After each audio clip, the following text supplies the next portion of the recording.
Get the sauce. Good morning.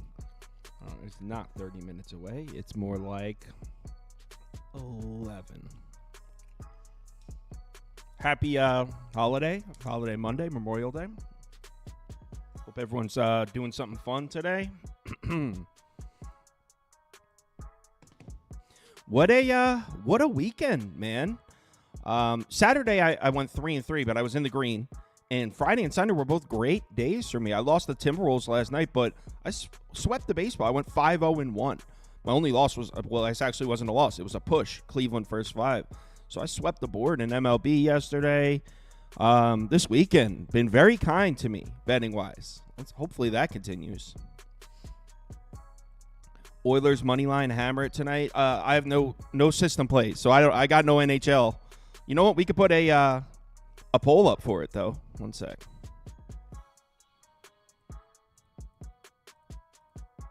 So it Stars Oilers minus 125 plus 105. Okay.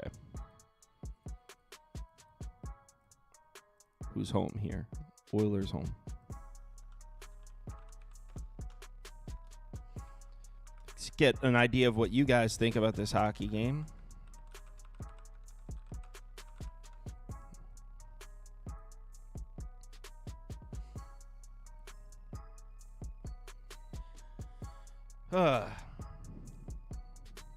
Kyle, you think Pacers win outright? Unfortunately, no, I do not. But I think I'm leaning that way. Honestly, I don't really have a ton of interest in betting this NBA game. It sucks. Both series are 3-0. I'm just having a lot more fun betting baseball right now.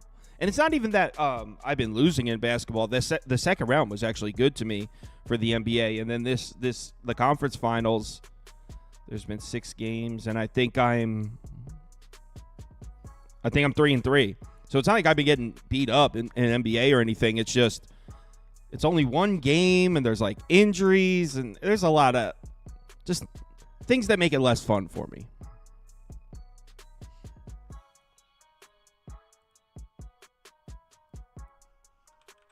Make sure I sent these guys the invite. I did. Invite has been sent to these gentlemen.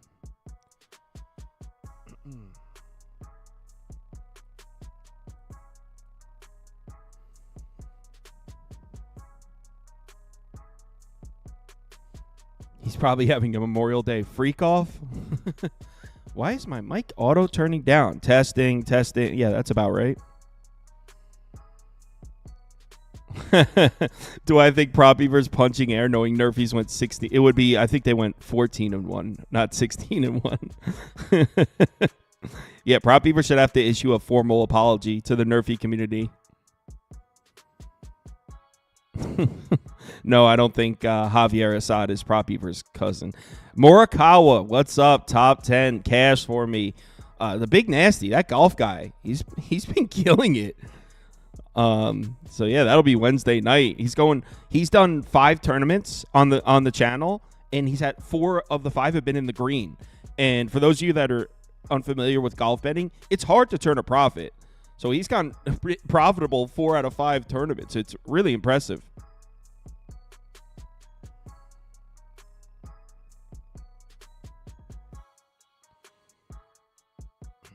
Timberwolves trash. Honestly, I put most of the blame on Karl Anthony Towns. I mean, if he has a decent game, Minnesota wins. All I needed was a decent game out of him. A decent one.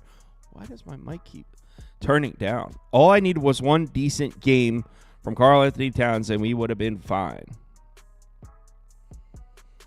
Nice 6-0 day. Yeah, I had a good one too. Baseball, no.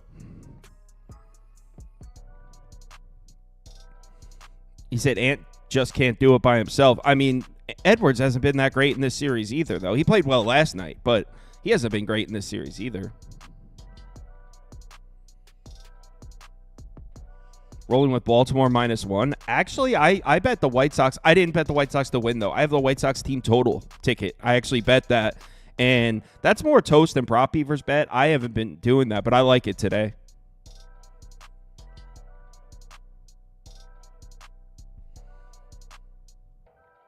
I would have loved to see you at Applebee's. I mean, those days, man, in the halfway house. Good morning, Matt. It's not Corbin Day. It's a holiday, you know. I'm feeling festive. Put on my Corbin hat. Celebrate some way. Yeah, I gotta celebrate some way. Figure why not wear my Corbin hat? That's fair. Are you moved yet or what? Yeah, I'm in my new spot. Is my connection good? I'm in a new. Looks fine. My brand new setup and stuff. So I just want to make sure that. So instead of the 81 Modi jersey, you went with your Funko Pops. Yeah, well, it's a different to bring people behind the curtain. It's a little bit of a different setup that I have in my office. So I don't have as much space behind me as I did earlier. So it's the same exact setup. I just like the 81 Modi jersey was above the shelves. Okay. That wouldn't be visible. So just a little bit of a different setup, but yeah, I mean, it's like my third day in here, so I'm just still figuring stuff out. Yeah, you've been moving for about 6.5 months. It feels like it. No, that process sucks. There's nothing worse. Especially moving across the country, because it's like you move out of your house. Virginia, right? Go to Colorado to Virginia, and then you move your stuff into your house. So it's like a 3-part process. Yeah, I just recently moved into this new place. And that was in December, and I hired a moving company, and it was a little expensive, but worth every penny. I mean, they literally came and unpacked my drawers and put it, like, I didn't do anything. I literally worked. I didn't even miss a day of work because they literally came and did the whole thing.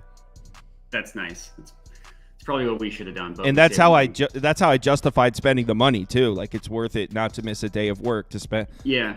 That's how I justified it in. I mean, that's fair. A stress-free move was like worth every penny. Yeah. Yeah, your internet better? We'll see. It's still the same right now.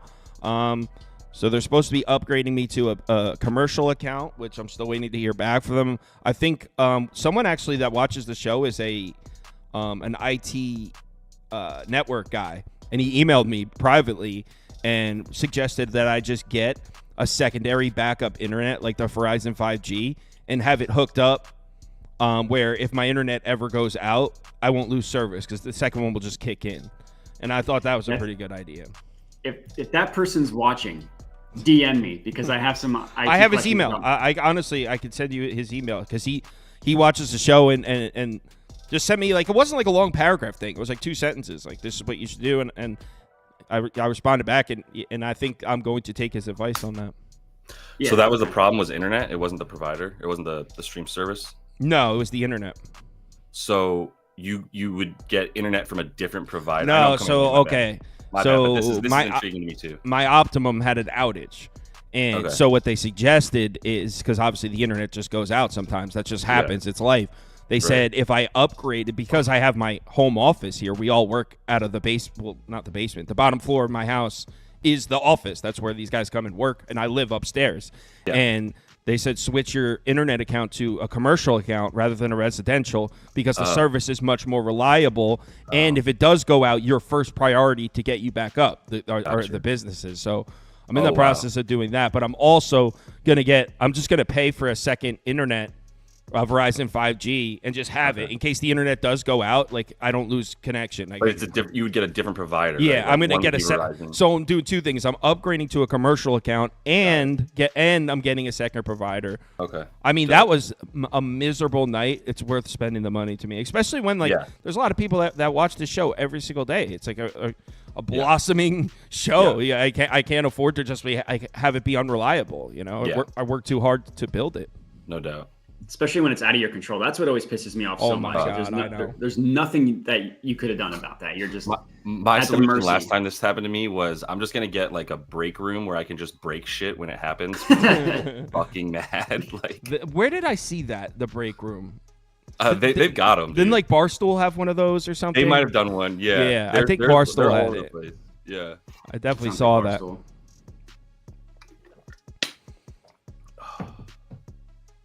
Someone said wearing an I Believe in Patrick Corbin hat is insane. How do you know it's not Corbin Burns? Patrick Pinata. It's not. It's Patrick Corbin. But It's Patrick Pinata. See, I'm a loyal guy. Patrick Corbin has cashed a couple big plus money tickets for me, so I'm not going to turn my back on him. I don't. Is it because you went under 12 and a half outs or something? No. I'm definitely have a high success rate when it comes to betting Corbin. I don't do it often, but like one of every 4 or 5 starts, I'll place a bet, and I usually have a good hit rate. Yeah. Would you say you're the Corbin whisperer? No, I would never. That's something like Prop Beaver would say. I would never. That's right. Yeah. I would never The use Rockies whisperer. that verbiage.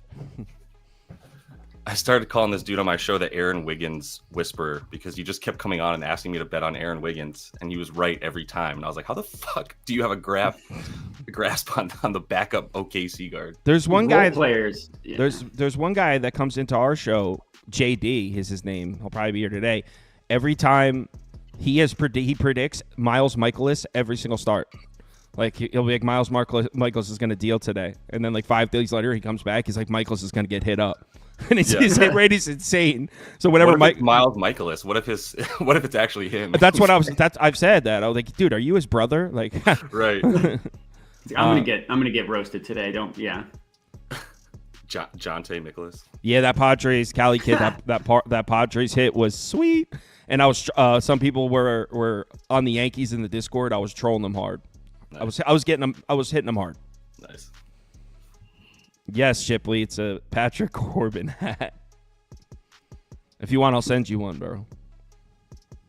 Shipley's such a troll. It makes me laugh every time. Yeah. All right. It is 11 o'clock. So, I mean, obviously, Chris will be here any minute, but we can go ahead and get started. For those of you that were interested in betting the NHL game, I personally don't have anything for you, but the community 51%, 37% Dallas at the plus money. So community leaning towards taking the Stars as dogs. All right. Let's talk some NBA. And we're not doing MLB till 11:30, so we have plenty of time here. We got props lined up. We got all kinds of stuff. I'm actually going to build a same-game parlay for this based on your guys' stuff because I don't feel like I have the best lean on this game. And I might as well just start talking about it. So, obviously, it's Boston and Indiana for Game 4, 3-0. Pacers trying to avoid getting swept. And as of right now, this is where I'm leaning. I don't even think I have a graphic for it. So, I think my favorite pick for this game, I didn't bet it yet. I hear Chris, so let's get Chris on.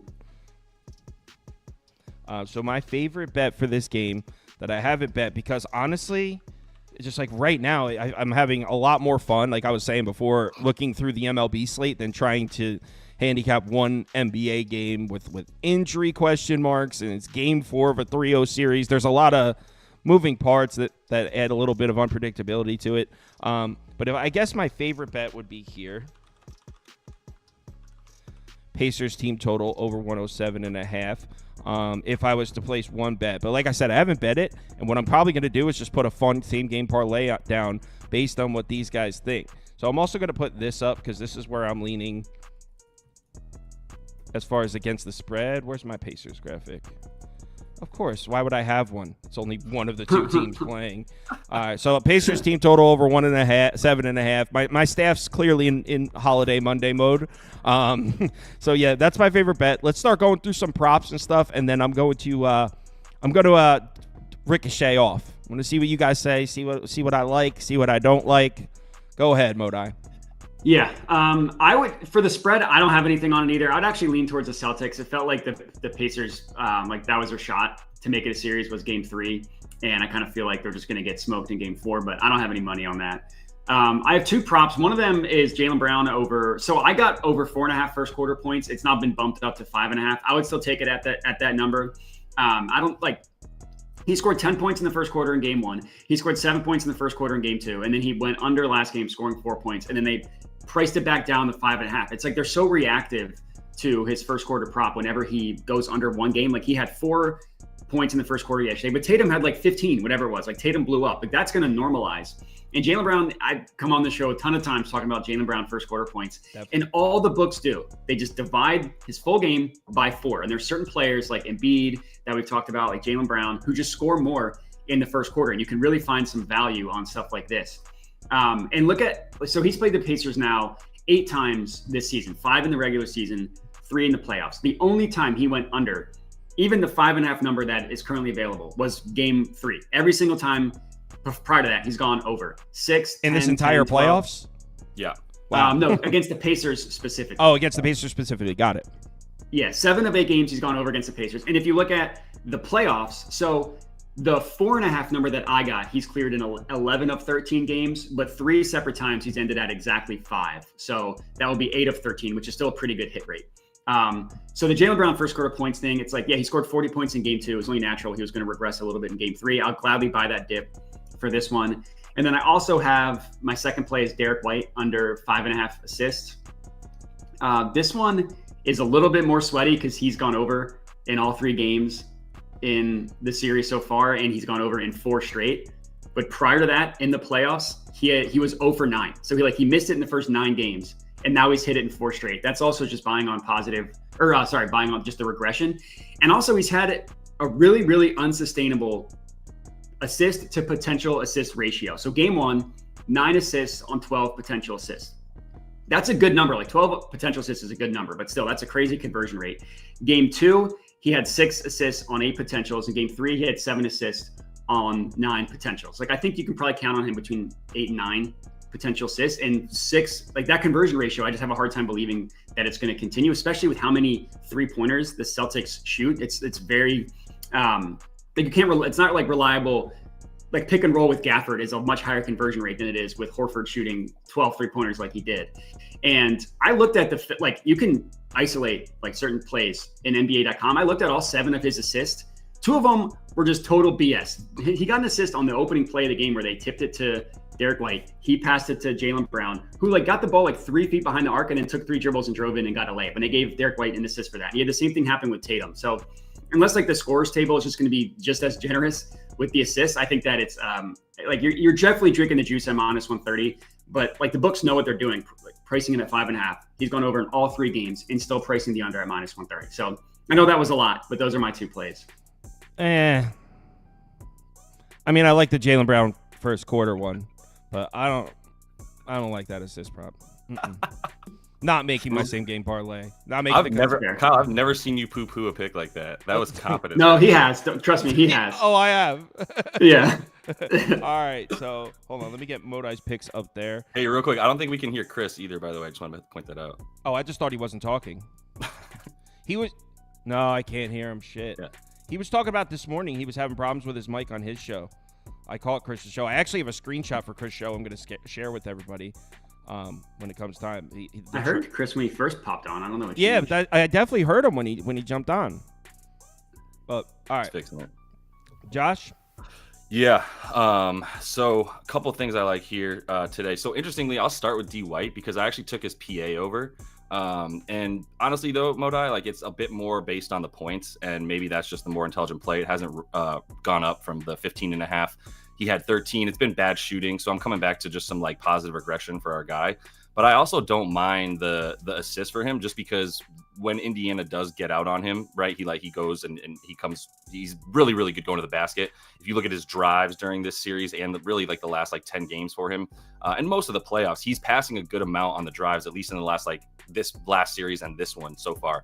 So when he's going into the lane, like if they do come up on him, then he's showing a propensity to dime it, and when they don't, then he kind of comes back and he's able to finish at the rim. Obviously, it's also a little bit dependent on who's guarding him through the rotation. Like sometimes it ends up that he's obviously got a guy like Nesmith on him, and going to the basket for him against someone like Nesmith is a little bit more likely for him to pass. So I don't mind putting them both in there. I also have Nembhard. I'm just gonna go with Nemby. But Nem's steel, dude. Like, dude, it's nasty. Obviously, last game, but more importantly for this game, like it's a little bit dependent on Halliburton. Like that does affect all of the stuff we're talking about here, is whether or not Hallie plays. But Nemby is a little bit more impervious to like whether or not Hallie plays in this at this point, in my opinion. I think that even if Halliburton's on the floor, we're still going to see his ability to he's going to be basically a secondary scorer, I guess tertiary after Pascal. But I don't know, like, how much do we really expect from Halliburton tonight? I think that should be a pretty big part of the conversation, but I'm going to go with, if he's even in there, I mean, it's a hamstring. You're either good to go or you're not. So if he's limited on that hamstring, then someone else is going to have to pick that up for them. So I took the points for Nembhard. It did get up to 16.5. I think it's worth a ladder to 20. I mean, he took 21 shots last game. Even if Halliburton's in there, how do you dumb that down past 15? Like, I still have to see him taking a good amount of shots in this one. And before this last game, I mean, his field goal attempts were capped at like 12 in the playoffs at one point. Maybe there was a couple with a few more, but for the most part, like, he was pretty capped. And then in the last like 6 games, dude, he's just come alive and really just kind of like been himself at this point moving forward, like stepping into his own. I'm no longer surprised by it. Those moves into the lane are really nice. It's not just shooting. He did go 4 for 7 from deep, but that was also set up by the fact that once he got into the lane, he was cooking people. I thought he was going to have trouble against Drew Holiday. Did not have much trouble. So we'll go right back to him with the usage. I'm going right back to under 1.5 blocks for Miles Turner. As well for Miles. It's like I talked about this last game. I got it minus 104 last game, and now it's down to minus 140, and I'm still good with that. Minus 145 too, actually. Yeah, thanks for pulling that up, Kyle. The minus 145 is still something I'm willing to take because to put it this way, Miles Turner has 2 blocks against the Boston Celtics one time in his career. And to your point about going and watching the highlights, Modi, go back and watch it was game 1. Go back and watch the 2 blocks he got in game 1. Yeah, I can hear you. Ridiculous. Oh, what's good, Chris? We got you back. Yeah, I can hear him now. The 2 blocks in game 1 for Miles Turner were literally Jaylen Brown going up and like losing the ball, and Miles Turner's pinky was in the way, and they gave him a block. And then the other one was the exact same thing for Luke Cornett, who, if Cornett was playing, this might be a little bit scarier, but he's back out again, and there's nobody that's going to be going down low and going into Miles Turner's chest or anything, or he's not going to be able to come off of his guy because he's guarding Al Horford.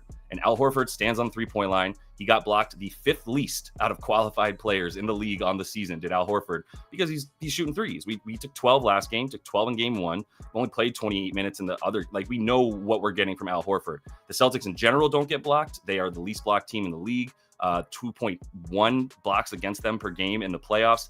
Hard to block somebody shooting 40 times from 3, right? So that's going to be something that I keep going back to for Miles Turner. Is like, there's nobody down low that's going to be back to the basket, and then all of a sudden Miles Turner is going to come off of his guy and get a block. It's just not that how it works. We'd have to get incredibly unlucky once again, like we did in game 1 for that. And then I'm trying to remember one more that I had for you. I got the graphics here. We can scroll through. All right, cool. Did you see Siakam? Siakam. This was one that I put in last night too. It's now down to minus 130. I got it at minus 112, but it's still playable to me. Under 12.5 rebounds and assists for Pascal, especially if Halliburton is back out. I don't think that's going to be something he's focused on. The potential assists pretty far down now. Even though he's gotten like 3, the number has gotten up too far for me at this point for his rebounds and his assists specifically. He's gone under in 11 of his last 12, averaging 9.8 rebounds and assists per game in that time, with about 11 rebound chances and 5 potential assists. So that right there, like, is 16 potential rebounds and assists combined, and you're telling me he's going to get 13. I'm going to take the under on that number consistently, and I think we're getting good value because he just absolutely waxed the Milwaukee Bucks in the first 4 games of that series. He was averaging 16 rebounds and assists per game combined in that series. Still hasn't really come back down to where it should be for him, which is closer to like 10.5, especially against this squad with Al Horford guarding Pascal. You've got the best rebounder on the other team against him, so it's not like Al Horford's not guarding Miles Turner. That's going to like Tatum and sometimes Brown and even Drew Holiday is guarding Miles Turner. So that does leave Siakam with the best rebounder on the team against him. So I went under on his RA in this one. Don't sleep on Holiday's defensive prowess, though. I've seen Holiday clamp Julius Randle before in the block. Like, he's a strong dude. He could defend almost all 5 positions. Maybe not Miles Turner. Maybe not centers. Miles Turner doesn't play like a traditional center, so I wouldn't even be like, oh, that's a huge mismatch. Yeah, 100%. All right, Chris, I have a screenshot from your show I'm going to put up. 1 second. Oh, what the heck? Why are these? My pick graphics got like huge here. All right, so this is what is a really it's got me putting the brakes on what. Here we go. So this is actually from Chris's show this morning. These trends are terrifying. So Chris, you go ahead. Talk about your trends that you have on the screen. Yeah, so the home dog one is the scariest one. And I kind of feel like, to what Modoc said at the very beginning of the show, it makes a ton of sense here. We see these teams, specifically the dogs, just kind of go all out in one of the games, and then they can't match that same intensity in the next game. And I think that's what this trend actually speaks to, the strongest one that's on the screen here, which is the home dogs looking to avoid being swept that covered in game 3, but didn't win, only being 1-5 straight up and against the spread in game number 4. And that's if they're avoiding the sweep. But overall in this spot, if you just look at the home dogs that did cover in game 3, they're only 1-7 straight up and against the spread, losing by an average of 10 points in game 4. It said that, they shot their load early in game 3 and they're pretty much done. And I would kind of agree with that. I think, Boston was able to weather the storm. What did Indiana score? Like 60, 64, 69 points. They had like a double-digit lead going into halftime. And you see Boston just kind of, hunker down on defense. I think they only gave up like 43 points in the second half of that game. And I think, they've already kind of been in that atmosphere now, and probably do want to get the series over with, so that not only Cornette, but Porzingis can get a little bit more rest as well. And if they're watching what's going on in the Western Conference, and you see Dallas with this commanding 3-0 lead, you also want to be, you want to have as much rest as possible, I think, as well. So if the Pacers kind of ran out of gas here, it wouldn't surprise me at all. We've seen some teams so far in these series kind of run out of gas. The Knicks kind of ran out of gas in the last series, and and ran out of players and players, players and gas, yeah. So and I was also looking at this too. I was looking at road favorites in series game 4 that are laying 7 points that didn't cover in their last game. They're also 9-2 straight up, 8-3 against the numbers. So it's and they're winning by average of 10 points. So it does say that they play a little bit better and a little bit stronger in the next game. I haven't played it yet, of course, because I want to see what happens with Drew Holiday. I did see that he did just go through shoot around. I would expect him to play, and I think we see some regression from Andrew Nembhard, who had like the best playoff game that we could have expected from him. And I think Boston kind of take care of business. So if I was playing aside, that's the only way that I'm looking. But total, I think, why would we try to stump ourselves and think that this one is going to go under? All of them have gone over, and I don't see a reason to not like the over to continue, going here. I know Indiana only shot 5 for 22 from the 3-point line. I expect some regression there. I expect their points scored in the paint to come down. They did, dog Boston in the paint. But those are the ways that I'm thinking about playing the game, either over full game or laying the points with Boston at -7.5. Yeah, I mean, I guess it would be hard to make a case for the Pacers to cover, especially when Halliburton's not even healthy. His status is not confirmed either way, still right? No, he's still questionable. They said he's just like OG. He's probably not going to play. I know he was listed as unlikely to play, but maybe they try to throw him out there. But, the other thing that's interesting about Halliburton's injury status is, they said that they took the decision out of his hand. Like, the organization made the decision that he wasn't going to play because he was going to try to, I guess, limp through it. And they were like, nah, you're probably not going to play. I don't see like 2 days, kind of healing a whole hamstring injury. So I would lean to him, probably a little bit more towards not playing. Yeah, I agree with that. I was thinking the same thing. Here's what worries me is how many times have we seen the Celtics look unmotivated in these types of spots? And I'm talking about there's 2 or 3 different avenues here. Number one, they're up 3-0 against a team that they know they're better than. So there's number one. Number two, how many times have we seen the Celtics look unmotivated against a team that isn't healthy? If Halliburton doesn't play, I mean, we saw the Celtics lose outright to the Lakers with no LeBron and Anthony Davis. They were like 16.5-point favorites.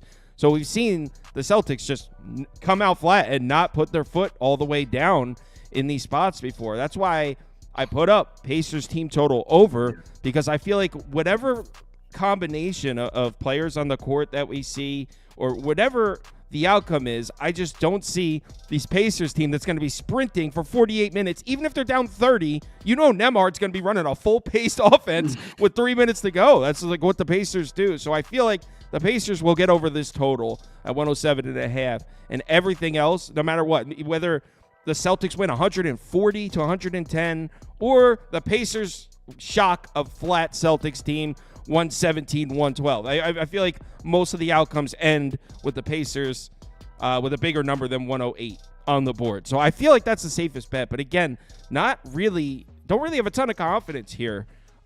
This is just a very weird 3-0. Halliburton's questionable, and is the series over? It's to that point, Kyle. Let me ask. I was going to ask Chris and anybody else too. Like, what do you do with the Drew Holiday Halliburton news? Like, if Drew is not a go, is it still a -7.5 for you, Chris? Absolutely not. No, I need Drew in there. He's had the most impact, in the playoffs in this series specifically because a piece of what Boston has done is kind of using Drew Holiday's strength. You just talked about it, Kyle. Like, he's a very, very strong player, and I think trying to get Tyrese Halliburton on him specifically so he can take advantage, whether that's been mid post or even down on the block. That's been something that's been successful for him as well. So yeah, I definitely want Drew out there if I'm laying the points. If Halliburton is in, I definitely think that helps the Pacers in a certain way. But defensively, it screams Boston team total over for me as well, because I don't think that he'll be effective on the defensive end. He hasn't been effective on the defensive end even when he was healthy. So I can't imagine him coming in and being able to slow down anybody on the Boston team. What do you think about that, Kyle Mota? I guess, yeah, I agree. I don't want to say anything definitively because, like I said, I really don't have a ton of confidence. I think I'll put a same game parlay down now. Cal, real quick, I wanted to bring this up too. I just heard you talking about this. So since the 2021 season, going back a couple years, the Celtics, when they do have 3 wins in a series, they are 7-3 straight up, 6-4 ATS, 6-4 to the over, winning by average of 9 points on an average line of -7.8. This season, they did beat the Heat. They smoked them, beat them by 34. They were laying 13.5. Yep. And they beat the Cleveland Cavaliers, were laying 15.5, won that game by 15. So they didn't cover that number. But we've seen last 3 times, a 24-point win against the Sixers. They lost to the Heat outright. That was last year. And then 34-point win and a 15-point win. In the Boston Celtics last 4 games when they have had 3 wins in the series so far. Here's what I'm a little worried about too. The entire planet Earth, and I mean everyone you've ever met, your neighbors, your mailman, everyone you met, your grandma, everyone is betting the over. Like literally the entire planet is betting the over in this game.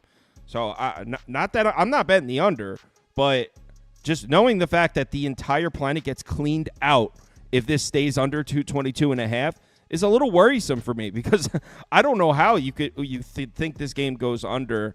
So this whole the line's a little weird because now I just opened up to place the same game parlay. I'm seeing 7s. So like this is crazy. If the Pacers lose a close, low-scoring game, everyone gets cleaned out. Everyone's expecting either a high-scoring Pacers win or a high-scoring Celtics cover.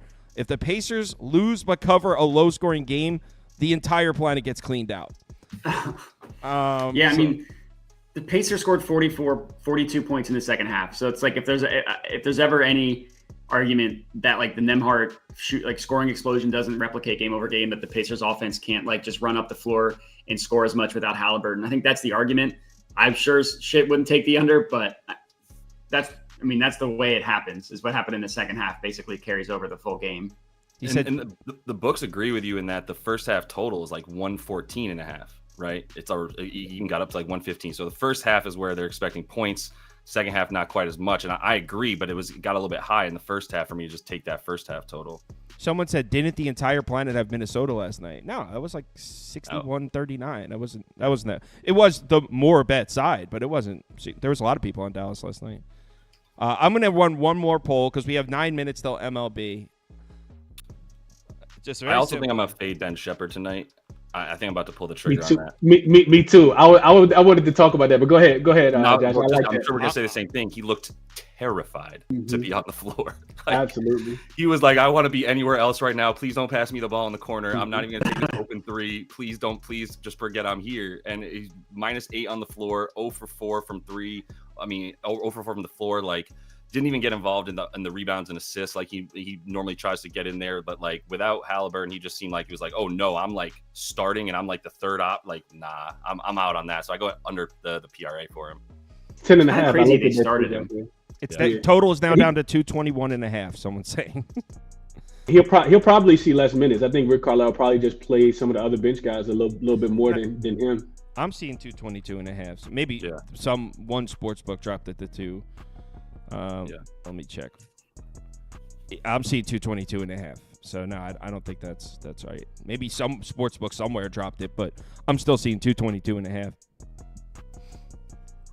The lowest I'm seeing is 222. Floyd Tinker Walston. I'm not acting like if everyone's on the side that it's wrong. It's just a little worrisome that odds makers are clearly comfortable playing against all that action against them.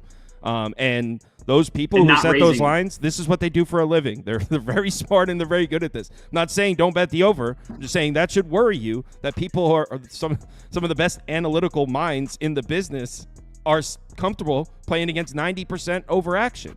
Should worry you a little bit. I'm not saying don't bet it. Yeah, and not changing the price. That's the concerning part. Right. Normally when all that money comes in, they pump up the total. Yeah. Yep.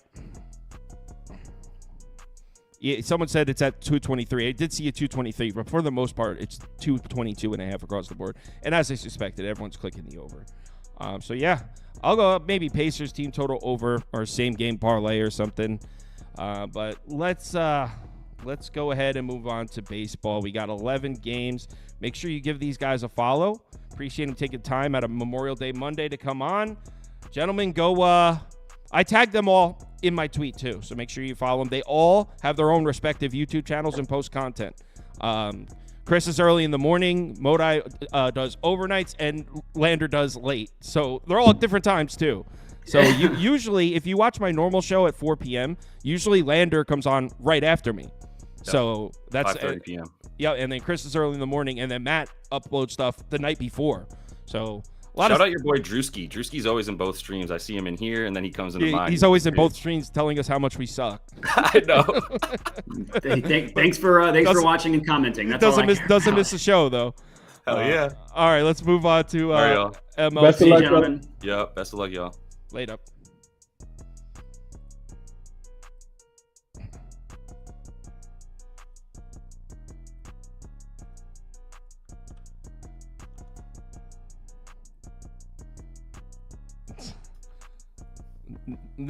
Toast, for those of you that didn't hear what Toast just said, because he's coming on now. He said, "I've been in the stream for 2 minutes, but I know I'm playing the under in that basketball." Now you heard you heard the comments. You're an idiot if you play the under. Yeah, I'll take it. I'll take my chances. All right. So we should we wait 5 minutes? I on Twitter I said 11:30. I guess we could just start talking about the first game, and we'll just take our time with the first one, because I don't want people to. What would we be waiting for? I told people 11:30 we would start MLB. So if we're on the second game at 11:30. Yeah, Beaver people get a little bit upset. Yeah, they do. Like a scheduled thing for some people. Like people have reminders set on their phone for 11:30. Well, what about the 1,000 people in here right now? They just have to wait 5 minutes. I think that's unfair. That's how television programming works, Prop Beaver. I think you need to be here a bit early if you'd like to get all the premium content. Or how about we just tell people the correct time when it's starting, so they can be here accordingly. I don't make the time. I do. I don't make the times. All right. So, Red Sox, Baltimore. So, any of you guys down to play Boston? Because I did. I'm on the Bo Sox. Oh, reasoning. Okay, really? So that's right. I need to explain it. So, all right. So I hate this spot for Baltimore, not only returning from the road trip, but flying across the goddamn country. They were in D.C. yesterday, flew all the way across the country with no days off. The bullpen's cooked. Definitely taxed the bullpen for Baltimore. Cole Irvin's been dealing, but let me ask you, against who? He's had a very easy competition. You want to know the last time he got rocked? Boston. Hit the shit out of him earlier in the season. I think it's a great spot to play Boston. I think they're going to get to Cole Irvin. We got Cooper Criswell making a road start where he's better. Baltimore hasn't been getting to righty starters consistently for a while. I think the value's all over the Bo Sox here. So I'm playing it. I haven't been fading Baltimore either. The value on Baltimore has been recently. I think it's a great spot to take a shot against them. So I already placed this bet. I'm on the Sox.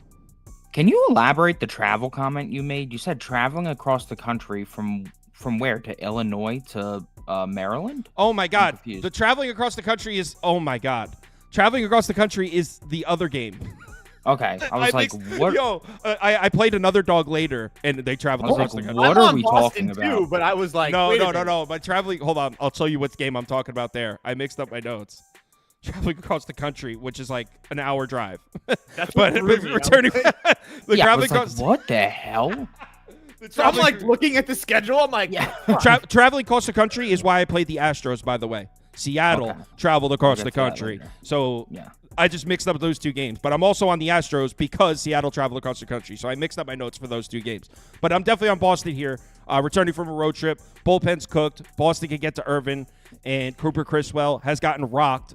Cooper Criswell has pitched really well on the road. Baltimore hasn't really gotten to ready starter. So overall, I think it's a Red Sox spot. yeah, 100%. Could not agree more. We'll be on the exact same play as you as well. Essentially, kind of the same thoughts. I think that the Milwaukee team that Boston just lost 2 out of 3 of is a little bit better than people give them credit for in general. And I also agree that the first loss that they took on Friday might have been part of after them facing the Rays those 3 nights, like Kyle had made that bet earlier in the week. But for me, again, like Kyle said, Cooper Criswell has been just as good as Cole Irving. I mean, I essentially take that as a wash. And then you have, like Kyle said, Baltimore coming home from a road trip from St. Louis and Chicago. Boston is one of those teams that plays much better on the road, 16-11 on the road, 11-15 at home. And then the last thing, like Kyle said, the bullpens, Kimbrel, 3 of the last 4 days, Cano, 3 of the last 4 days, Danny Colombo, 3 of the last 4 days. So the Baltimore bullpen is just in really bad shape right now. So it's not like Baltimore was absolutely throttling the White Sox either. So now they come here and play a division rival. Yeah, I'll take my chances at a big plus 135 price. Some of the comments are funny. Someone goes, maybe just serious traffic.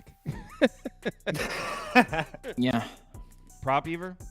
I'm on Cole Irvin over 4.5 Ks here, plus 150. It's the same premise as the Trevor Williams play the other day. If you're gonna give me a lefty to hit 5+ Ks against Boston at plus 150, I'm betting that 99% of the time. Irvin's only 2-7 to the over this season, but he's 2-5 as a starter, averaging 4. And at home, he's 2-2 to the number, cashing both of his last 2 starts. Sure, cashing the number against the A's, not a big deal. They're 23rd in K percentage against lefties.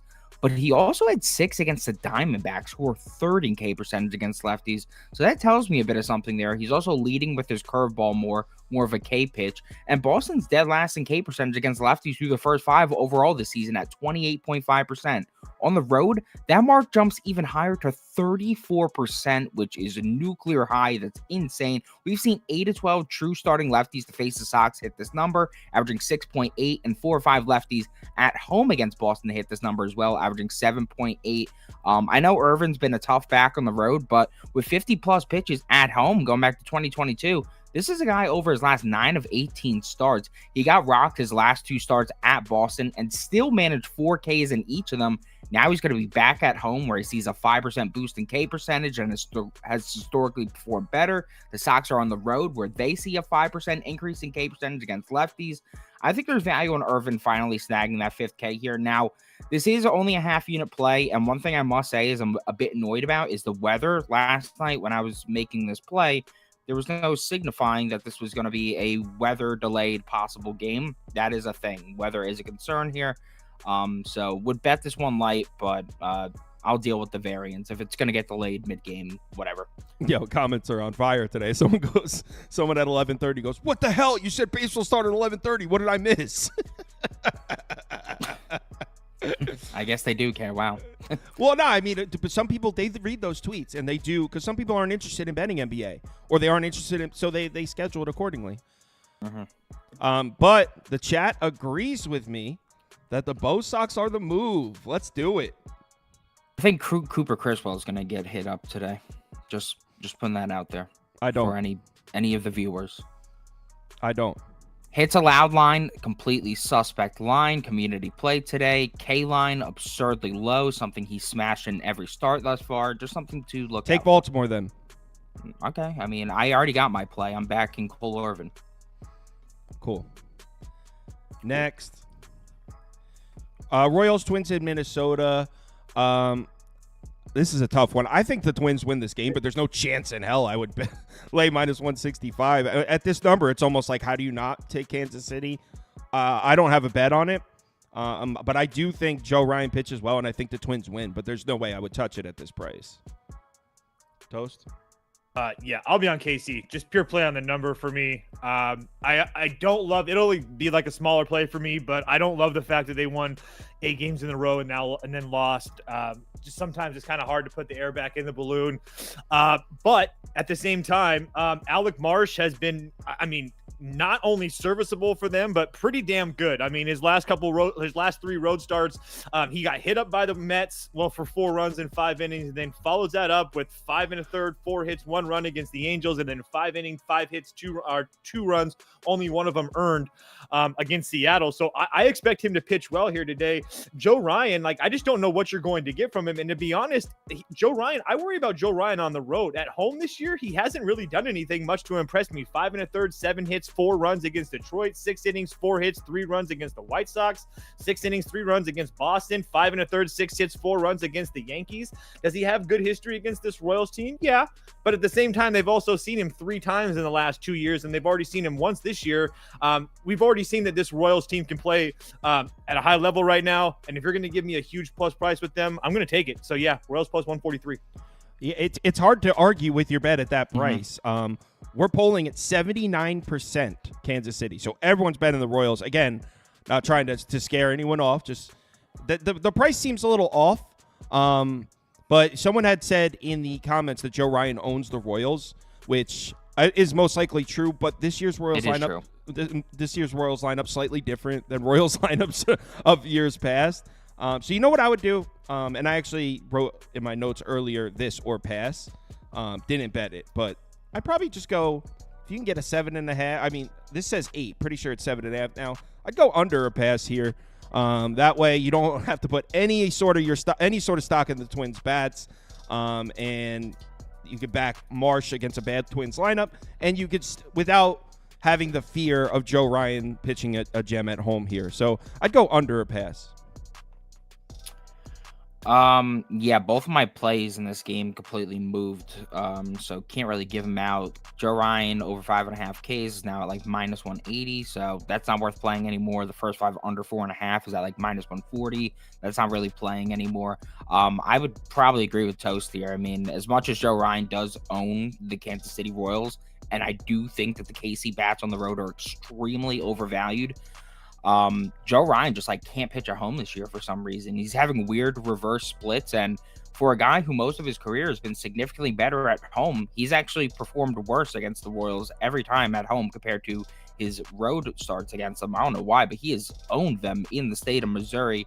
The one thing that really has stood the test of time, no matter the location, he's really damn good at striking these guys out. They're showing a ton of vulnerability in that area, but I wouldn't play it at 6.5, so gonna have to pass on this one. So I put Royals up for him, but that was a lean. He said that was a gun. The leanest of leans. Everyone's saying that Prop Beaver woke up on the wrong side of the bed this morning. You in a bad mood? What? No, I'm in a great mood. I got 6 plays out. What? What are we talking about? Toast goes. All right. Nah, I just agreed with some of Toasty's points, and that's why I'm mad today. I woke up on the wrong side of the bed. Got for fucking bed. Prop Beaver's entire Memorial Day ruined because Joe Ryan's strikeout prop is now priced at minus 180. That'll ruin his weekend. I'm a bit salty about the rain. I'm a bit salty about the rain everywhere today. That was not on ballparkpal.com. They didn't signify any of that last night, and there's rain all over the goddamn place. But whatever. I mean, that's a travesty. You're not betting props of overs on pitchers, so you wouldn't realize how annoying that is. It's pretty fucking annoying. So you did wake up on the wrong side. All right, next. No, I'm chilling. I have a bet day today. I have a bet in this game, and I kind of took a page out of your guys' book. You guys bet this a lot. I went White Sox team total over. I got it at plus 100. I haven't bet that. I bet that once this season. You've been bet. The first 5. First 5 money line versus a righty at home. That's the system. But he usually takes the first 5 team total over 1.5. I took that one time this season. Oh, then Toast had taken it a few times. I've taken it multiple times. Yeah. My bad, bro. For real. Holy shit. So it's tough because I would love to play the White Sox here in this day game. But this guy Nastrini, he's got some horrid numbers. They look bad. That being said, I wouldn't even surprise me if he pitched well against Toronto because their lineup can be as streaky as it gets. But I'm just going to isolate it to the matchup between the White Sox, Bats, and Bassett. Bassett is so due to get hit up. We know Bassett's a fade on the road. That's been the case for several years now. The White Sox team total's been at 2.5 a lot. This game, it's at 3.5. I think that's telling. So, yeah, I took this at plus 100. I'm in on this White Sox team total over. I also thought about taking the full game over at 9, but then I honestly could see this being the game that everyone's cursing the Blue Jays out. Be like, how do you not hit Nastrini? I could see that. So I thought isolating it to the White Sox to get 4 runs is solid. Hold on. I'm pretty sure that also there was a situation with Blue Jays bullpen a little on the tax side. Romano probably not available. And then Garcia and Richards threw 27 and 37 pitches yesterday. So, I mean, they probably would be available if needed. But Blue Jays bullpen a little on the tax side as well. So, I like my bet here. White Sox team total over. Yeah. Also, really quickly, yesterday, I apologize about the Toronto thing at first. I bet the Tigers the night before, and then I woke up 5 minutes before the show. I didn't really want to deal with anything. And then I got a notification on my phone that made me remind me that I betted the Tigers. So I apologize for that convoluted mess. It wasn't on purpose or anything like that. But anyway, White Sox first 5 money line at plus 155, I think it was. Yeah, 155 on Caesars. Just going to continue to ride the train that Beaver has provided for us. White Sox at home versus righties. I think it's like 10-2-3 now, I think was what it is. I'm pretty sure. But regardless. It is 11-2-2. 11-2-2, even better. So I'll take my chances here. Bassett on the road, not a guy I trust. Not to mention the fact that his last couple of times against the White Sox here in Chicago haven't gone fantastic. Last time out, 6 1/3, 6 hits, 3 runs. I understand it's a different White Sox team. All my point is that I don't trust Chris Bassett. I really don't trust this Toronto team. And if you're going to give me a huge plus price with this White Sox team, I'm going to take it. I'm on board with everything you said except for the trusting Nastrini part because his numbers are like. Well, he's only had 1 home start, and he looked significantly better against them. And so, the only thing that they have is that they just saw him. That's so. Prop Beaver, do you have a play in this one?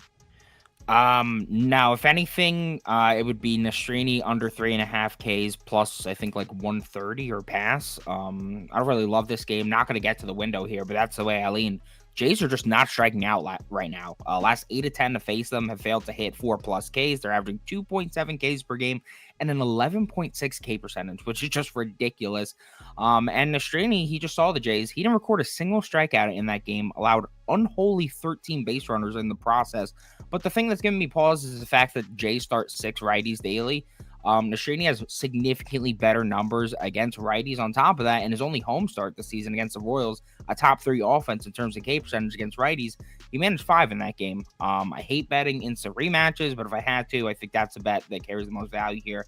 I actually like the matchup for Bassett here, even on the road. You're facing a bunch of righties who are that he's significantly better against righties. And then on top of that, the lefties in the lineup have been horrendous at home against right-handed pitching. I looked at it. I believe Benintendi, Lopez, the other guy, Sheets, who's their best producer against righties.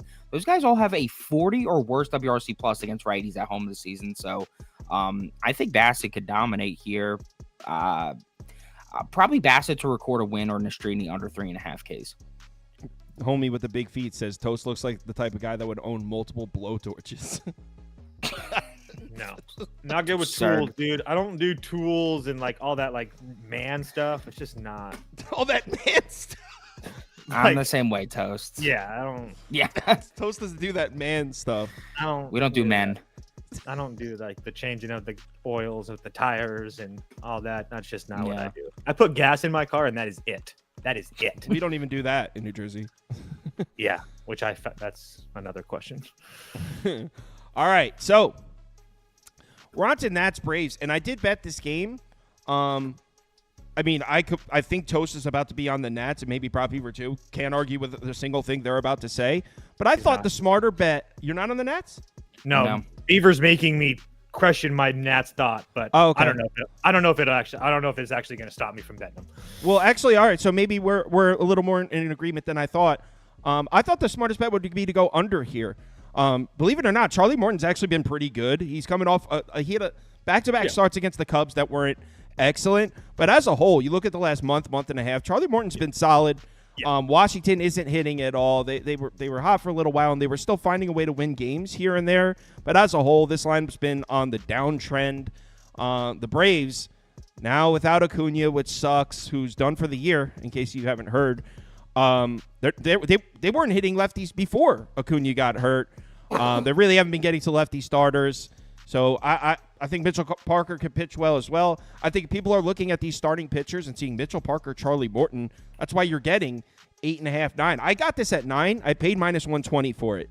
But I have I'm holding an under ticket at 9. I'm guessing, judging this graphic says 8.5, so I'm assuming that means it has dropped. I'll actually get you an updated number. I'm seeing 8.5 and 9. So you could still get the -129 or a +105, 8.5. But yeah, I like the under. Both bullpens in pretty decent shape as well. We got a total up 8.5, 9 with two lineups that aren't hitting. Pretty much that simple. And I think both starting pitchers are okay. Go ahead, Beaver. Yeah, I went with Mitchell Parker under 15.5 outs, -115. He's over his last 4 or 6 starts. He's now facing a Braves lineup that's without Acuna, Murphy, and Riley. So why are we taking the under here? Well, he's been far less efficient on the road thus far. At home, he's 3-0 to the over. He's averaging 18.7 outs and only 3.48 pitches per plate appearance. On the road, he's 3-1 to the under, averaging 14.5 outs with 3.95 pitches per plate appearance. You go from a guy who is averaging the fewest pitches per plate appearance amongst lineups to one of the higher ones. So that's pretty dramatic right there. And his only road over this year came against the Rangers, who are an absolute abomination against left-handed pitching. On top of that, if you look at Mitchell Parker's last 4 starts, we're starting to see some major signs of vulnerability. 4.50 ERA, 4.67 FIB, 1.32 WHIP, 1.6 home run per 9. He's now going to face a Braves line that's 6th in WRC+, 4th in ISO, 9th in OBP, and 10th in K to BB ratio against lefties. And lefties have been far less efficient against the Braves at Truist Field rather than at home. The starting lefties at home against Atlanta, 3.72 pitches per plate appearances. They're averaging 18 outs per game. But the starting lefties to visit Atlanta, 4 pitches per plate appearances, averaging just 15.6 outs per game, 2 whole outs less. I know that Acuna and Riley are out, but if you look at their numbers against lefties at home this season, the two have combined, not each, they've combined for 64 WRC plus. So quite frankly, I don't really give a shit that they're out of the lineup. We still got Darno, we still got Trump, Ozuna, Albies, Duvall, Olsen, Harris. These are guys who are all active and have produced at a high level in this spot. I think they could give enough trouble to Parker here for him to not come out for the 6th, especially with plenty of arms in the Nats bullpen rested. FanDuel and Caesars, both sharper books, have this at -135, while Hard Rock's got it at -115. I think this is the play here. Mitchell Parker under 15.5 outs. Toast? Okay, that changes things a little bit. I thought it was 2.5 earned runs. It was early this year or early this morning when I saw that. God damn it. I'm not gonna bet the Nats. I honestly think the Braves probably win this one pretty comfortably. Not only that's just this my gut telling me that. There's no numbers supporting that. Charlie Morton has kind of dominated this Nats team. Like Kyle talked about, this Nats team has been kind of fading, as hard as that is for me to say. They are 3-7 their last 10, 8-12 their last 20. Not that the last 20 results mean too much for me as far as 8-12 because they're priced really well. But as far as that 3-7 their last 10, it's really hard. Regardless of what you're priced at, it's really hard to make money when you're 3-10 or 3-7 your last 10. So again, I understand that Acuna is out. I would expect this Braves team to probably play pretty well here today. So yeah, it'd be Nats or pass personally, but there's just like a sneaky suspicion that the Braves come home without Acuna and just kind of roll today. So that would I could see that happening and not be surprised at all. All right.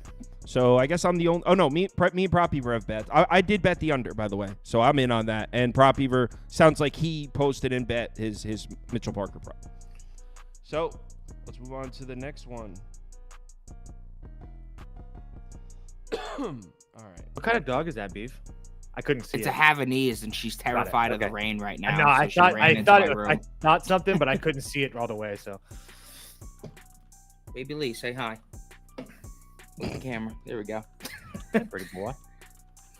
All right. We're Cleveland's in Coors, and Shout out Cleveland, baby. God, this baseball team. I don't know why I freaking. If I took the Cleveland full game with you instead of first five, I would have had a 6-0 MLB sweep. But I went 5-0-1 because they pushed in the first five.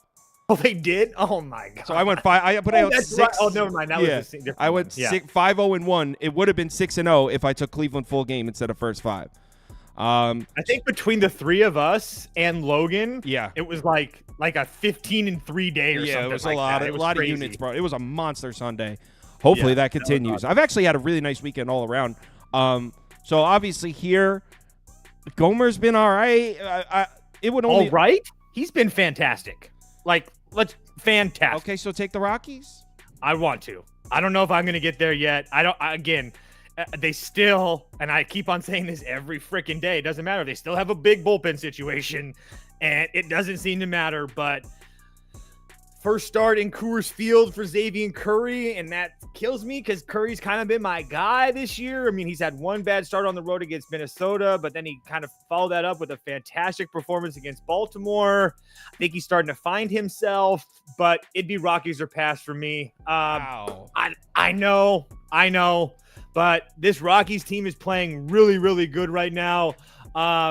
I understand that they're kind of going win one, lose one type of situation, but the two games that they've lost in their last five is the overtime, the extra innings game in 11 against Oakland, where they lost 9-10, where I think they had a 4-run lead in the 10th inning, or in the 11th. They had a 4-run lead in the 11th, and they lost that. Justin Lawrence came in and said, And then on Saturday, same situation.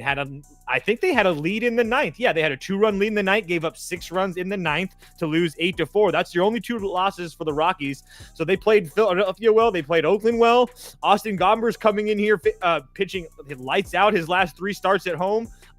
Take out the one from Houston because that was in Mexico against San Diego. 5 innings, 4 hits, 1 run against Texas. I understand that they're terrible, but still 6 2/3, 5 hits and a run. And oh, by the way, he faced his Cleveland team last year, went 5 innings, gave up 3 hits, no runs. My issue is that he walked 3 guys and he has a little bit of a walk issue. That could get him to trouble with this Cleveland team. They start putting some guys on base. And the other thing that's holding me back a little bit too is that Cleveland on the road has been really good. 18-11 on the road as well. Rockies under my name. I don't know if I'm going to bet it yet. Let me ask you, based on what you said. Oh no, because you were saying the Rockies have been scoring late. I was going to say, why not Rockies first 5? I'm thinking about. That's what I did yesterday. Ended up doing yesterday. I think I might do that. My issue is that Cleveland's bullpen, they're not nearly as taxed as Colorado's, but you're not going to have Clase A, which helps. So again, this is a hard one. It's definitely a hard one. It's tugging at my heartstrings. I mean, a lot of what you said made sense, and there's also a lot of people in the comments agreeing with you. There's a lot of people betting the Rockies. You're also at 80 and 82% handle for Cleveland. Yeah, and we're polling at 60%, 32% Cleveland. So viewers, for the most part, are leaning towards Cleveland. Trust me, guys, viewers, this kills me not to have a Cleveland logo under my name. How they've treated me the last 2 weeks. Prop Beaver, what do you think about this one? Because I don't have a bet down. It's either Rockies first 5 -115 or pass. I'm in the same boat. The fact that the Rockies first 5 price is at -115. That tells me every single thing I need to know about this ball game. I'm not going to actually bet it because the Guardians just continue to find ways to excel. But I mean, that's the value here. It's at -115. This is going to be a pass for me. It feels like a cool game. I would like to bet it too. I know feel that's strongly. What sucks. Like if again, there's just so many conflicting things too. Because like the Rockies bullpen, it's like, oh, I don't want to play on them, but then it's like, well, they've been winning no matter what, so it doesn't really matter because if they're gonna score, they're gonna score. Not easy. Let's move on to the next one. Our community, as far as the viewers, they're leaning towards Cleveland, 60%, 30%, somewhere in that range. Let's move on to the next one, which is Dodgers Mets. Guys, I did it. I believe the Mets are now down. Meatball! So for those of you who don't follow us on Twitter, last night, Prop Beaver tweeted out, and I kind of look silly here. Prop Beaver tweeted out a Meatball McGill over strikeout bet, which he's about to tell you about in a second. I made fun of him on Twitter about it. Then this morning, I wake up early. I'm looking at the games. I bet the Mets. Yeah. So exactly. here I was making fun of him when I turned out that I'm betting Meatball McGill too. So Prop Beaver, go ahead. I know you're on McGill strikeouts. Another one where the weather's fucking killing me here. I mean, I can literally hear it outside my window. But whatever. Can't really do much about it. If you want to tail at your own risk. It's rainy out. Just know that. I don't think I'd utter such a sentence in my life, but Meatball McGill, the guy has me intrigued right now. The rehab starts. A guy I follow, John Stetson guy. Oh my God, the dogs. Honestly, I can't even go over it. My dogs tweak way too hard when my mom's home. So we'll talk about it later. So Toast go first, and then they'll settle it down by the time. That's what we'll do. Yeah, it would be Mets or pass from me as well. I've only been up for about 20 minutes right now. I wanted to see to make sure that they weren't like super public or anything like that. But this Dodgers team isn't hitting, guys. And I'm not in a spot where, I mean, I understand that they're not like super heavily favored at minus 135, but it's just not a spot that I'm trying to lay juice with this Dodgers team that's, I want to say 0 for their last 22 and with runners in scoring position. And you can make an argument that that's only going to go up, which I would agree with. But at the same time, I'm also not going to lay juice to find out when that's going to happen. So you would think that the last 3 days in Cincinnati, this offense would figure things out after, I mean, you can even like, oh, it's a lackluster homestand or whatever you want to call it.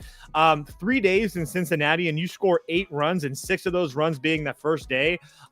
Your offense is missing something right now. And it's more than, I understand that Max Muncy's not there and whatnot, but it's more than that. So for whatever that reason is, they're not hitting right now. We know Meatball McGill is much better at home. It's a place where we can trust him. Yeah, again, is Gavin Stone been really, really good for the Dodgers? Absolutely. At the same time, do I think that Gavin Stone is going to pitch 6 or 7 innings and 1-run baseball every single game for the rest of the year? No. Do I think that he's going to give up 8 hits and 4 runs like he did in Arizona? Probably not, but I think they were going to see something in the middle there. So if you're going, I just think that all the values on the Mets here today. I understand that the Mets bullpen has been a little bit shaky as well, but they should have everybody that they would need today ready and good to go. So again, I understand that Diaz has been terrible and whatnot, but yeah, it's Mets or pass. Yeah, this is a Mets or pass for me. I bet the Mets. I'm in. I got it at plus 130 though. That's called CLV, gentlemen. And Prop Beaver, you were let's let you continue. Yeah, now I say can continue about being intrigued by McGill. I am. Great graphic. I think I look handsome there. In his rehab starts, the guy was cooking. Normally, I don't really care about rehab starts, but 14.2 K to 9. That's pretty impressive. I didn't really think much of it. And then he went into Cleveland, and snagged 7 Ks off of this lineup with a 30% whiff rate. That is wildly impressive. The Guardians are tied 4th in K percentage against righties. They're one of the most disciplined lineups in all of baseball in terms of Ks, and he did that to them? I mean, Jesus Christ. The Dodgers, they're only 16th in K percentage against righties, and if you look at the day games, they fall to 23rd, a 24% K rate. In their projected lineup for today, there are 4 guys with a K percentage above 34% and 5 guys with a K percentage above 28% against righties in day games. So 5 prime targets there. And on top of that, this was McGill's first game back from injury last start. He threw 86 pitches. With 85 plus pitches, McGill's over his last 6 to 7 at home, averaging 5.7. Again, the rain, extremely annoying, but that already locked it in, so I'm living with it. If you wanna join the ship, go right ahead. But yeah. Yeah, if you want to join the ship, go right ahead. We're giving out free tickets. Oh, that graphic. So 45%, 40% on the Dodgers. So actually community leaning towards the Dodgers, but there is a lot of people out there betting the Mets with us. Next game, Cubs Brewers, and really tough one to handicap. I don't know if what your guys' thoughts are on this, but obviously at the price, it's how do you not bet Milwaukee? But at the same time, I think there's a path to Justin Steele pitching well today somehow. But all right, so basically, in case you haven't been looking at the numbers, the Brewers are hitting, the Cubs are not. And this is not the Cubs of 2022 and 2023 that were a top 10 lineup against left-handed pitching. Not at all. In fact, they're one of the coldest lineups in baseball against lefties right now. Steele hasn't been Justin Steele recently. It's on the road in Milwaukee. The price is really, really challenging here at minus 120. So I don't know how you don't bet Milwaukee, but it sketched me out. I didn't place a bet on this one.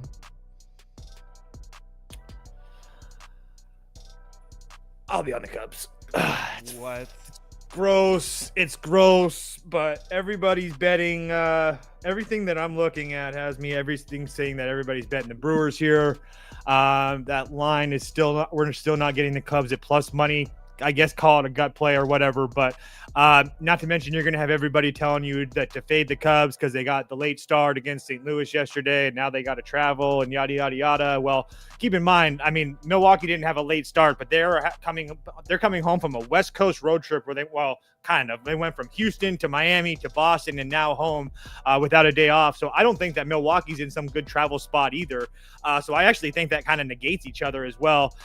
Justin Steele, hasn't been fantastic in any way, shape, or form. I mean, his last 3 starts, 5, 6 and a third against Atlanta, 5 runs, 5 2/3 against Philadelphia, 5 runs, and then Pittsburgh, and then Pittsburgh got him again as well. So previous to that, though, he had been all right. It's just, I honestly, it's just a matter of Justin Steele. Is he rather going to give up 5 runs or is he going to be decent? Because that's really kind of what it seems like it. I'll take my chances that he pitches well here today. Again, call it a gut feeling, but like I said, everything that I see, everybody's betting the Brewers. We're still not getting plus money with the Cubs here. And I get everybody's going to want to fade the Cubs because of the spot last night and they can't hit. I'll take my chances. Cubs money line. Holy shit. I can't tell you on it, but I like it. I respect your backbone to place that bet, honestly. Thank you. Prop Beaver, what are your thoughts on a possible Cubs bet here? Nope. Robert Gasser, under 2.5 earned runs allowed, minus 125. An affordable price for a lefty under 2.5 earned runs allowed against the Cubs is simply way too good to pass up. This lineup has been really, really bad against lefties. After dominating early, it looked like they were picking up where they left off. But then you look at the lefties they hit, like the Kyle Freelands of the world, the AJ Pucks of the world. I mean, congratulations, guys. What about the last 6 lefties you faced? Oh, a 1.33 ERA, 0.2 home run per 9, and a 0.74 whip.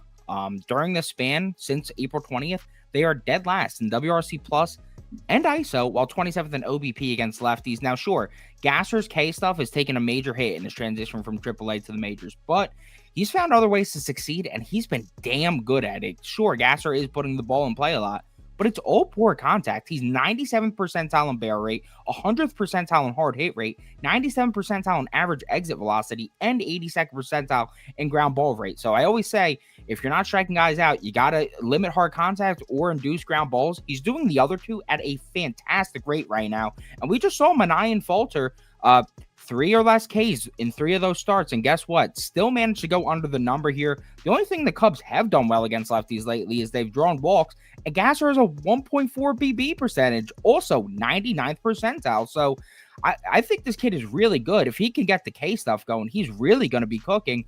And sure, Gasser allowed 4 runs to the Marlins in his last start at Miami. That's a lineup who's extremely undervalued against lefties, especially at home. They've been putting up runs on the board against lefties after a tough start to the year. I'm not going to forget the first 2 home starts where this guy pitched 11 innings of 1-run baseball. He's back at home against an offense that's been horrendous against lefties. I think Gasser gets right back on track here. I have no thoughts on Steele dealing here, but I do feel pretty good about Gasser getting back on track with his rookie campaign. And Toast, this line has moved. It's now Cubs are minus 105. This is almost a pick. I know. I'm even more confident now. Did you already in on this? Yeah, I just bet it again. Again? Yeah. God damn. I'm not taking the Brewers. I'm not on the other side. It's a straight pass for me. I actually have 5 bets open, so I don't need to be taking anything I don't love. I already probably have. See, and you have way more than I do, so that's part of the reason why I double bet that. I don't really have much today. I only have that in Boston fully locked in. Yeah, I was just scrolling through, and I kept finding bets I liked.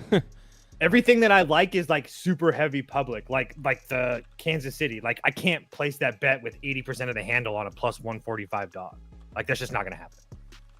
Yeah, that price is weird too. All right, Cardinals are in Great American Ballpark. Like it makes me want to play Twins minus 1.5. This was an interesting one to say the least here.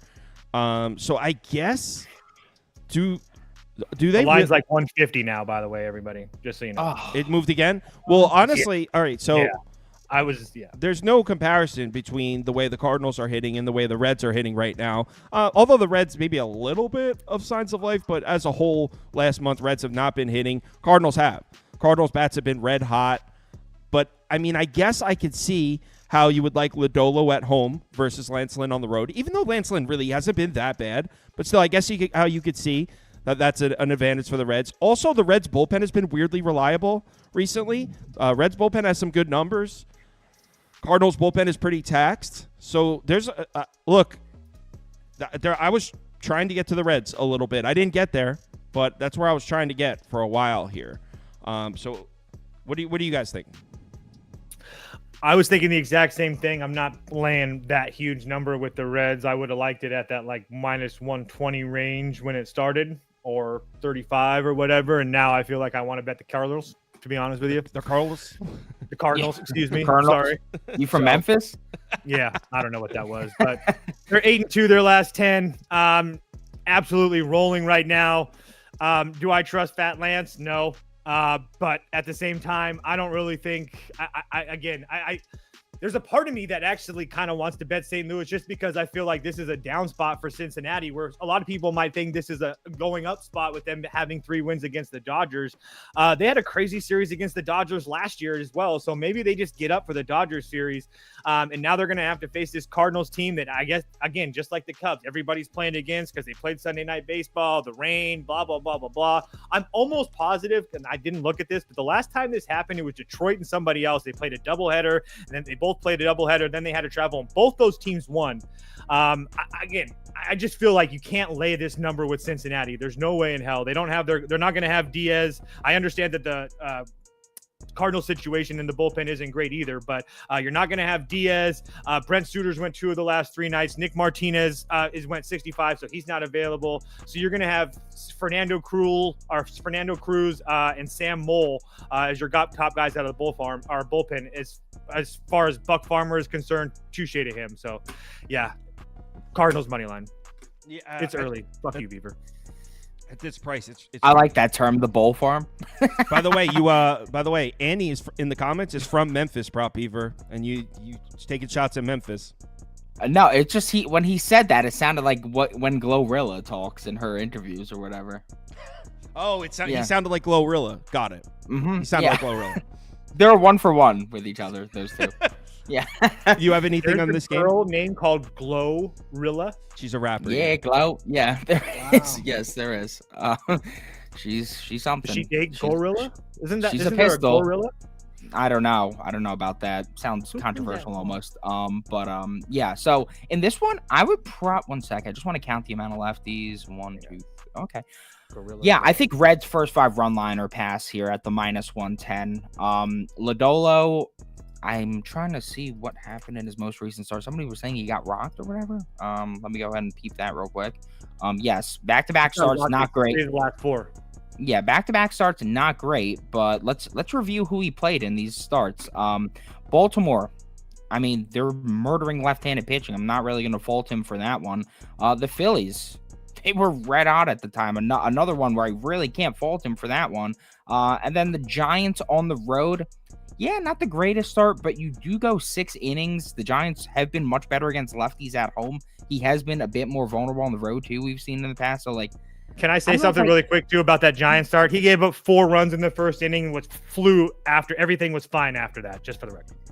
Yeah, I guess the one thing that's giving me a bit pause, because I do not like betting people off of injury, and this will be his first start in 2 weeks. But what I am reading is he threw a successful extended bullpen session Wednesday, set to throw off the mound again, or Saturday, or whatever the hell that is. I don't know. I'm not going to get to the window here, but that would be the way I lean. Just simply because Lance Lynn's worst spot always has been on the road against lefties. Now going to face 6 of them, and the Reds actually have scored 3+ runs over the last 3 or 4 righties they faced. I can see them getting another 3+ here against Lance Lynn. So, yeah. Braves are going to have Sean Murphy and Austin Riley in the lineup today. Just for the record. I still like my under. That's actually pretty hype. Wow. Okay. Mitchell Parker, baby. Braves now. So I have nothing in this game, so I'm ready to pass. Yeah. Next game. Phillies Giants. What the hell is this price, guys?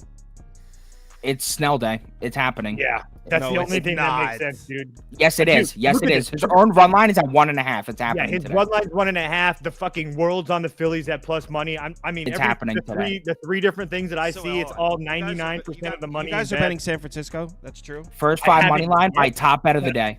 I was going to say first five run line for me will be a bet for me. The way that Yep. this number is going off, yes. Top bet of the day. Yep. And you have Philadelphia coming out of Coors with no rest. Absolutely. Yep.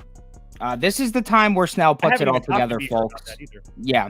I think he's going to finally put the Giants in a great spot to win. I mean, the first 4 starts this season have been a complete and utter disaster. 11.4 ERA, 2.10 WHIP, but the 4.31 xERA and 4.18 xVIP tell us that this dude is due for some positive regression unless it's a national charity day by the books. They're in agreement with us. He's allowed 3, 7, 5, and 4 earned runs thus far. Yet his ERA line is not at 2.5, it's at 1.5, with the price for the under at just plus 110. That is insane. His hits allowed line is at 3.5, barely juiced over, despite going over 3 straight starts. With 4 or less hits surrendered at home, he's allowed 1 or less runs his last 14 to 19 opportunities, and the Phillies aren't really that impressive against lefties right now. The last 4 or 6 lefties to face them have allowed 2 or less earned runs, and if you remove the Lucchesi spot start, that guy's awful, by the way, 3.25 ERA and a 1.16 WHIP. Ty Block just pitched 6.2 innings of 2-run baseball against them at Coors. That's crazy. I think that Snell could really bounce back here. On the other side, we got Taijuan Walker, and he's been rough to begin the season. I mean, you want to talk about Snell. This is a guy who's actually deserving of having Snell's 11 ERA, of 17.1 barrel rate, 2 home runs per 9, a 1.54 WHIP, a 6.41 xERA. He's been awful. And on top of that, he's going to be on the road for going back to 2020. He's been significantly worse. Sure, Walker was able to pitch extremely well against the Giants at home on May 5th. He only allowed 1 run through 6 innings. But this time around in his worst split, I see him struggling. Now, the Giants started off being horrendous against righties this season. I mean, the first 6, the visit San Francisco, 1.23 ERA. They didn't allow a home run, 0.99 WHIP. But the last 10 to visit San Francisco, 5.19 ERA, 1.4 home runs per 9. I feel like at minus 115, there is a significant value on a Snell bounce back here through the first 5 with the way the books are pricing his props, and Walker on the road where he's more vulnerable, facing a team that is significantly stronger offensively than the first time they played. There's a reason DraftKings and FanDuel have this at minus 128 or greater. It's Snell Day. So someone just brought this up in the comments. The first 5 money line for the Giants is now minus 135, minus 142. I'm seeing minus 150s. Open. Yeah, I was going to say minus 150. I got it minus 115 2 hours ago. Holy shit. Yeah. So first 5 run line for me at plus 100 on Caesars.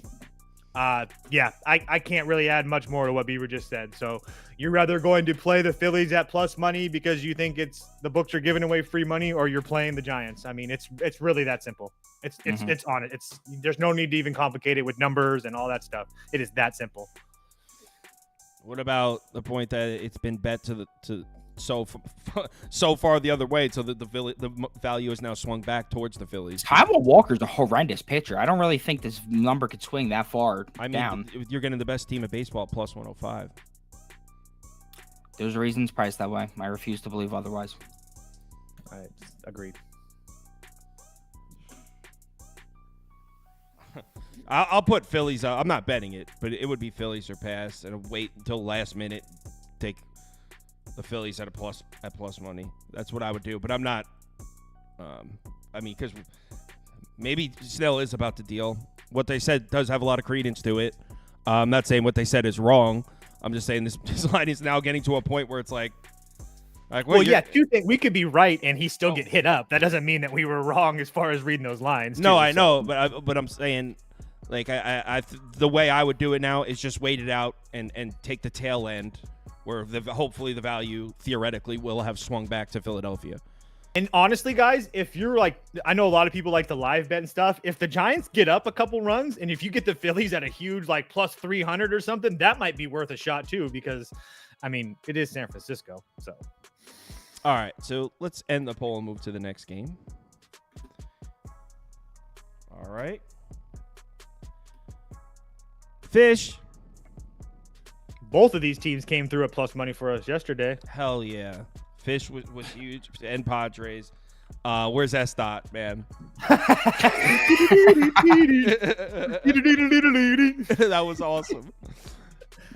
He was like, Kyle. I'm glad that he could take it. You know what I mean? Yeah, like, he's cool. He'll joke around. He was like, Kyle, you're literally ruining one of my favorite films of all time. Like, I love Ghostbusters, and you are ruining it. So Marlins, Padres. Look, I did look at this game. I think the Padres beat the shit out of them. But I wasn't trying to lay 1.5. Really? Yeah. Can you elaborate on what makes you think the Padres are going to beat the shit out of a left-hander? Yeah, I mean, they've been so good against it wasn't them this really year, so I'm much a curious. bet on the Padres bats as a fade of Trevor Rogers per se. That I'll give you. Trevor Rogers making a road start on the West Coast.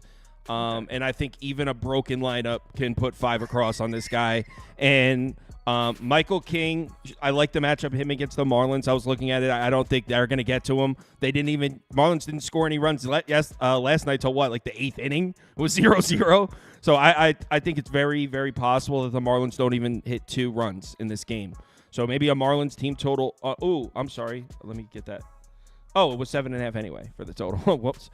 So I would say maybe a Marlins team total under, or I'll put Padres minus 1.5 up for me because that's what I would bet, but I will not be betting this. But I think this is a comfortable Padres win. Marlins or pass. I actually may even lock in the Marlins. Michael King is the most inconsistent pitcher in all of baseball. Who's to say that he has a fantastic start today? I mean, he looked good his last start. If anything, following his pattern, he'll be ass today. And at home thus far, he's actually been terrible. The ERA is 2.4 points higher. The WOBA is significantly higher. The FIP's higher. Pretty much everything around the board is worse for him at home, facing a Marlins team that, are they the best at producing against right-handed pitching? No.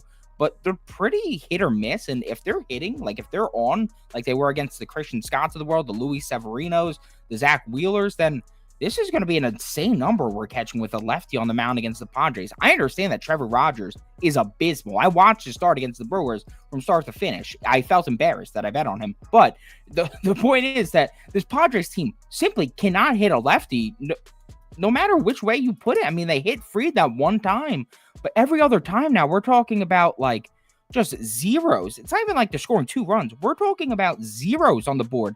0, 0, 0, 3, 0, 0, 2, 0, 1, 1. Those are the last 11 lefties to face the Padres. This is getting ridiculous now. This team can't hit a lefty to save their life. Plus 150. I'll take the Marlins or pass. I'm looking at the game logs. Let's see. Rodon, Abbott, Sale, Fried, Gomer. I mean, these are definitely better lefties than Trevor Rogers. Will you at least give me that? Oh, I mean, yeah, I'm sure there's an 8th grader that's a better lefty than Trevor Rogers. It's just like, it's just the point is when you're showing not even a sign of fight, it's a bit concerning here because let's just say Trevor Rogers has a good game. A good game is allowing 3 runs for him. Let's say he's a good game and he allows 3 runs. That still puts the Marlins in a pretty competitive spot there against King, who is prone to blow-ups. And at plus 150, I feel like that's where the value is. Let's see what Toast thinks. I agree with Beaver, honestly. I would love to come up here and say that I think Michael King bounces back because I do think that he should. Very inconsistent, but we've kind of seen this pattern. I mean, he got hit up by the Rockies and Phillies for 6 runs apiece, and then he comes back the next 2 starts against Arizona and the Dodgers, goes 13 total innings, strikes out 14 guys, and doesn't give up a run. Next 2 starts against Cincinnati and Colorado, 13 innings, 12 hits, 9 runs, 4 walks, 13 strikeouts. I mean, it's just really hard to pin him down. Do I expect him to pitch well? Yeah, probably, but there's no way in hell I'd pay that price. We talked about the Padres not being able to hit lefties. Obviously, Trevor Rogers is a lefty, and again, on the road to Detroit, he went 5 innings, didn't give up a run. On the road in Oakland, he gives up 8 innings or gives up 8 hits and 8 runs. Do I feel like that's what he's going to give us? No.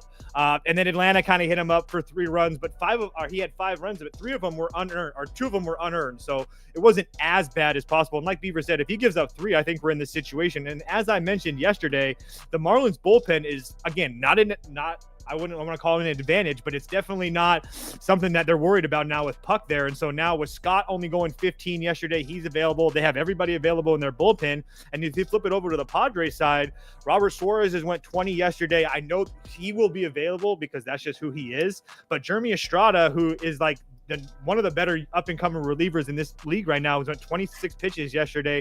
I don't know if they push him back-to-back days. Peralta went 21 yesterday as well. So now you're probably looking at a combination of Matsui, De Los Santos, and maybe some Kolek coming out of the bullpen. It's just not a spot that I'm trying to get there and lay a whole bunch of juice with San Diego. So it would be Marlins or pass. I don't know if I actually bet it, though. I'll actually say right now I will be adding the Marlins to my ticket. Trevor Rogers' earned run line is at 2.5, juiced minus 155 to the under. He's gone over 1, 2, 3, 4, 5 of his last 6 starts, flying over the number. So yeah, Okay. I'll be playing the Marlins today. So 158 on Caesars, Beaver? Sounds perfect. All right, let's do it. Best of luck, gentlemen. I'll actually be rooting for you because I'm not betting mine. By the way, the poll slightly agrees with me. 47% Padres, 38% Marlins. So more people click Padres, but it's pretty split. There's definitely a lot of people betting the Marlins out there. Last game up. This is a Stro spot, Toast. I don't care what you're about to say. What do you mean? Look who's pitching for the Astros. You're going to try to convince me? So yeah, I hate this spot for the Mariners, and I like the Astros to definitely get to Bryce Miller. Plain and simple. I got a full unit on the Astros money line. I got it at minus 126. Beaver? I to be completely honest with you, I think this is the only game actually I did not get to whatsoever. So I don't really have a strong opinion either way. Just doing quick analysis right now. We got Valdez coming off that awful Angels start, but he has also struggled against the Mariners in the past. So it's a really great combo right there. Jesus.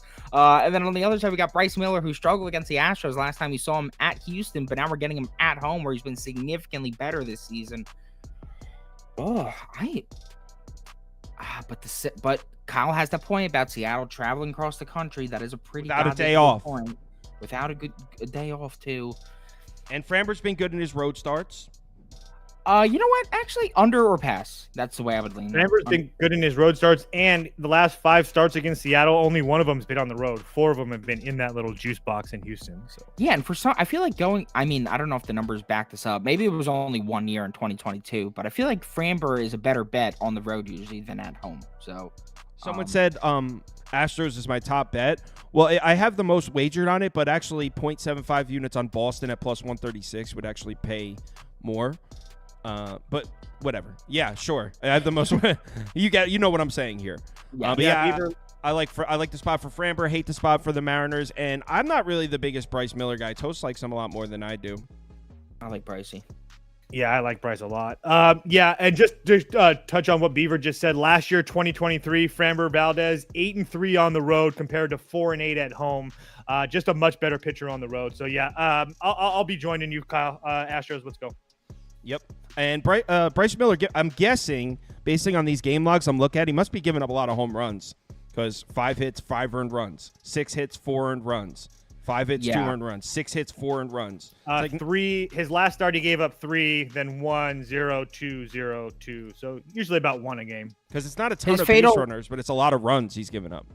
Yeah, so his fatal flaw this season has been his hard contact allowed. 13.3 barrel rate is one of the highest in baseball, as well as his 44.3 hard hit rate. So, and I didn't even mention his last 2 starts against Houston, 10 total innings, 12 hits, 8 runs, 2 walks, 3 strikeouts, or 7 strikeouts. Were those both at Houston, or was one of those at home? Because if one of those was at home, that would actually make me feel a bit better. And one of them was at home when he got lit up for 4 innings. And I know we saw Seattle get to Framber. about 2.5 weeks ago. But since then, we've seen Seattle struggle to get to Mackenzie Gore, a lower tier lefty. We've seen them struggle to get to Patrick Corbin. Whoa! Whoa! Whoa! There was no shots fired like that on Mackenzie What Gore. the hell? What the fuck was that? How good do you think Mackenzie Gore is? I'm sorry. What do He's you think? pretty damn good, dude. He's having a great season. And he's like a kid. Yeah, he could develop into one of the better pitchers of baseball with time. Kyle doesn't want to hear it. No, Yeah, I Jesus. don't. Guy Wow. sucks. Oh, come on. They also struggled to get to Patrick Corbin. Yeah, nothing to say there. I believe He sucks. You're gonna say the previous guy sucks, but not him? because that's why I said his hat. I believe in him because his hat says I believe in Corbin. They couldn't touch Pat. So yeah, I think Framber pitches really well, and I think Houston's about to spark Bryce Miller. I like this bet. I'm on the Stros. That was funny. All right. Community Dog took its first loss yesterday. So I have the dog of the day down here with the ROI. The dog of the day, the community dog, is plus 53.7% return on investment. They're 2-1. So let's see if they can make it happen here and go 3-1. All right, so let's see. Let me get the schedule up. All right. Red Sox, Orioles. I'll put Red Sox in. I think most of them like the Orioles, but I'll put Red Sox as an option because me and Toast like the Red Sox. Royals, Twins, they definitely like the Royals. That's probably a candidate for dog of the day. Yeah. And just for everybody knows, I'm not betting the Royals. Not now. Not after the incident. Nationals plus 170. I'll give them that option. And then people like the Rockies a lot, too. I'm going to give them the Rockies as an option. Actually, I think a lot of people were talking about the Rockies during that game. I think that the Royals at plus 145 is going to win this poll, but I think Rockies will be second.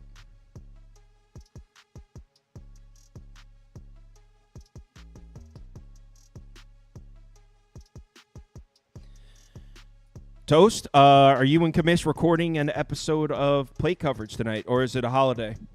I planned on it. He's been a little MIA the last couple of days. I think they had like a tournament or something, but yeah, that is the plan. Absolutely. So if not today, most likely tomorrow, but yeah, hopefully today. Get your weekly fix of bad speed. Talking all things bad speed. Always. Let's get right into it, guys. Let's talk bat speed. What a legendary line.